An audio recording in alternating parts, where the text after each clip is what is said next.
tule, armas sõber, kohe algab muinasjutt. Täna ma räägin sulle ühe päris vana loo. Selle loo autor on Ellen Niit. Ja see räägib ühest jänesepoisist, kes ei tahtnud jääda magama. Elas üks valge jäneseema.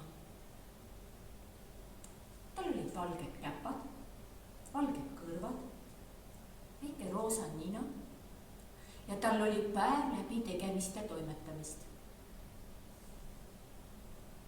Tal oli ka poeg, väike jänesepoiss. Tema oli pruuni värvi. Tal olid pruunid käpad, pruunid kõrvad, kaks väikest musta silma ja ta päev otsa hüppas ja kalpsas ringi. Jäneseema hüppas ja kalpsas ka ringi, aga mitte niisama. Tema otsis süüa endale ja oma pruunile pojale. Et mida? Ikka kapsast, veel kord kapsast, mõnikord harva kaalekat ka. Ühel õhtul ütles jäneseema oma väiksele jänesepojale. Jänesepoeg, aeg on magama minna, aeg on hiline. Aga jänesepojal oli sellel õhtul teistsugune tuju. Ja ta ütles emale: ma ei taha magada, ma tahan hoopis kapsast. Ma tahan rohelist kapsast, ma tahan punast kapsast, ma tahan lillkapsast ja ma tahan natukene kaalikat ka.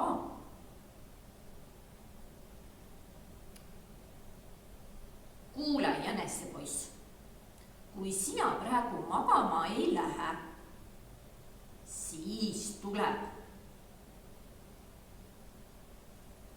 rebane ja võtab sul kõrvad pihku. Ma ei karda rebast, ma ei karda seda ka, et mu kõrvad pihku võtaks. Ma tõmban kõrvad vastu selga, ütles jänesepoiss ja ei mõelnudki magama minna. Jäneseema oli juba veidi ärritunud ja ta ütles jänesepoisile: tead, jänesepoiss, kui sina praegu magama ei lähe, siis tuleb hunt. Tuleb hunt ja kütab sul seljad kuumaks. Aga jänesepoeg vastas selle peale nii: mina ei karda hunti, ma ei karda üldse hunti ja tema seljasauna ei karda ma ka.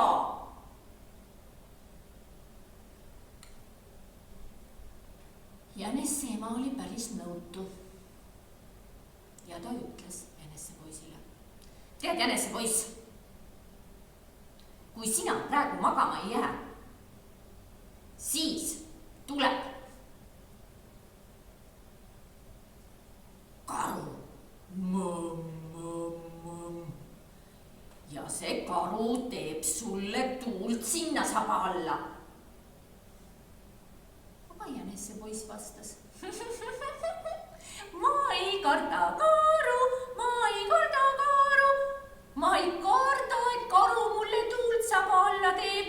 Ma jooksen karu eest ära teise tuppa, vot nii. Selle peale jäneseema ei öelnud enam ei musta ega valget. Jättis jänesepoja üksinda tema tuppa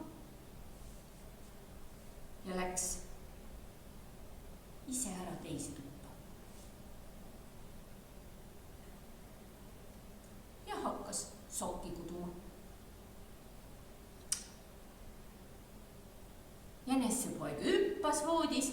üles-alla.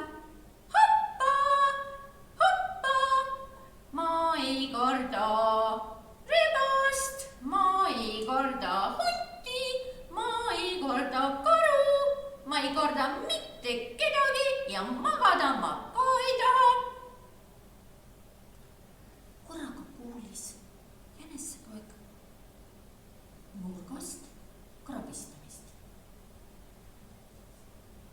ja sealt nurgast tuli välja väikene hall hiirepoiss, päris pisikene, väikeste mustade silmadega ja väikeste mustade vurrudega. hiirepoiss vaatas jänest ja tegi jänesepoeg ehmatas ja hakkas karjuma. Ema, ema, ema, tule ruttu siia, siin toas on hiir, ma kardan teda, ma kardan teda. jänesepoeg, ema tuli, tegi jänesepojale pai. jänesepoeg läks ruttu voodisse. ema tõmbas talle teki peale,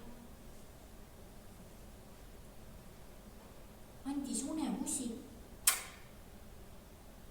jänesepoeg pani oma väikesed mustad silmad kinni ja jäi kohe magama.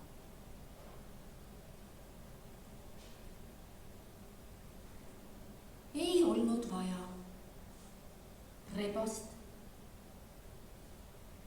ei olnud vaja hunti, ei olnud vaja karu, ei olnud vaja võtta kõrvupihku, ei olnud vaja selga kuumaks kütta, ei olnud vaja ka tuult saba alla teha. piisas ainult väikesest, pisikesest, mustade silmadega hiirekesest. selline oli tänane muinasjutt. tead mis, kui sina lähed täna õhtul magama, siis ütle emmele või issile. tead, ma räägin sulle ise ühe muinasjutu. ja räägi neile seesama lugu väikesest jänesepoisist, kes ei tahtnud